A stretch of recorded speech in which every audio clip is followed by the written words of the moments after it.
بدون المخاطرة انسى. مفيش. عايز دي لازم تشتغل، دي لازم تعاني. عارف قلة البقرة كده، عارفها، ما تبقاش زيها. كم مرة تعبت وقلت انا مش قادر اكمل، انا الدنيا كلها جايه عليا ومحدش حاسس بالتعب اللي انا فيه ونفسيتي اللي زي الزفت هو ده الطبيعي. يعني خلي بالك، لو انت حسيت بالاحساس ده هو ده الطبيعي، يعني ده اعتقد هيستمر معانا الى الابد. بس انا ممكن من وجهة نظري ان عشان اقدر اريح نفسي من الصراع الداخلي اللي داير في دماغي، ان انا افكر انا كل ما بتعب كل ما بشتغل اكتر، كل ما بتطور اكتر وبكبر اكتر وناس اكتر بتشتغل معايا وبقدر افيدهم اكتر، سواء تعلمهم حاجة صح هم فاهمينها غلط، او تحاول تحسن مستوى المعيشة بتاعتهم وظروفهم بشكل عام. النقطة بقى الأساسية إن أنت اوعى تفتكر إن هي هتجيلك على طبق من ذهب ولا طبق من فضة، لأن هو في ناس كتير بتقول لك إيه، هي حظوظ، يعني ما الموضوع حظوظ. لا لا، هو من وجهة نظري الموضوع مش حظوظ نهائيا. أنت محتاج، هي مش قصة تعب بس يا جماعة، يعني مع احترامي للمثال اللي هضربه، انت ممكن مثلا العامل زي البنا، طب ما هو شقيان اليوم كله وبيشيل على كتفه ويطلع وينزل ويطلع وينزل ومهلوك. ممكن يبص لحد تاني يقول يا ده ما بيتعبش نص التعب اللي انا بتعبه والدنيا معاه شايفها رايقه. ما هي النقطة مش في التعب البدني بس، النقطة في المسؤولية. ألا وهو ممكن العامل اللي بيشتغل ده مش عايز يشيل مسؤولية، مش عايز يوجع دماغه بيشتري راحة باله. أشيل مسؤولية واستلم حاجات ومثلا يعني واستلم حاجات ومسؤول عن فلوس ومسؤول عن كذا ومسؤول عن كذا. لا لا لا لا لا، أنا بره عني القصص دي، أنا القصة دي ده أنا هغطس وأغرق فيه، أنا مش قدها. أنا عايز حاجة شغلانة كده، إيه، ما فيهاش مسؤولية. طب ما يبقى ما فيش، يبقى ما تبصش بقى. يعني عايز دي لازم تشتغل، دي لازم تعاني اكتر من المعاناة البدنية. دي لازم تعاني ولازم تتعب دماغك، لازم تشقى وتتعب كده اهو وتصدع وتبقى متوتر وشايل الهم، وهو ده الوضع، يعني هو ده الطبيعي، وما اعتقدش ان في غير كده. ما يمكن اللي عنده يعني ربنا يكرمه ويزيده، بس انا شايف ان هي هو ده الطبيعي يعني.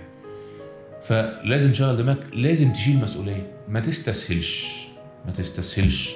ونقطة مهمة جدا بقى، الريسك. بدون المخاطرة انسى. مفيش. وبعدين انت محتاج تاخد الريسك، تاخد ريسك. يعني دايما يقول لك انت لازم تبقى حاسبها ولازم تبقى مفكر كويس ولازم ولازم ولازم، بس في حاجات مش هتعرف تحسبها. يعني في حاجات فعليا مش هتعرف تحسبها.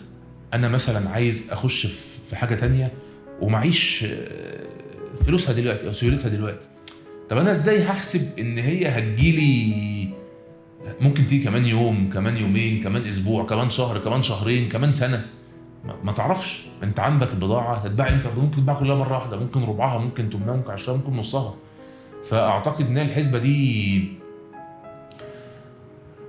مش دايما، يعني الموضوع انت لازم تحسبها حسبه مظبوطه، دي بتبقى ناجحه.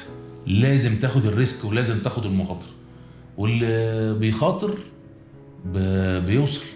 وبعدين انا مش داخل بتكلم بقى في نقطه برضو ايه ايمانيات وعبادات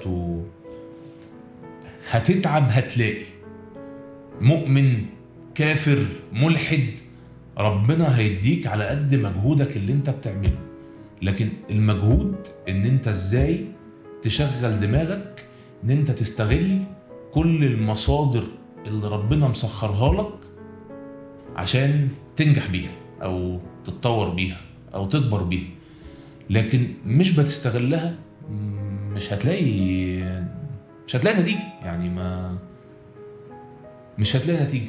ممكن حد بقى او اتنين وتلاتة او 10 او 100 تضرب معاهم ضربة حظ، بس دي مش القاعدة الثابتة. القاعدة الثابتة ان انت هتتعب هتلاقي، هتشغل دماغك هتلاقي، هتستغل كل فرصة بتجيلك هتلاقي. هتشيل مسؤوليه، اهم حاجه تشيل مسؤوليه، هتلاقي تاخد الريسك. يعني انا في موقف دلوقتي عملته، والله قعدت افكر كده، هنعرفه بعدين مش نسبق الاحداث، في كمان شهر ولا حاجه. شيء كنت داخل فيه وبعد كده، طب ما هو هقدر مش هقدر ازاي، عمال احسب يمين شمال، هي مقفله، اي حسبه بحسبها هي مقفله.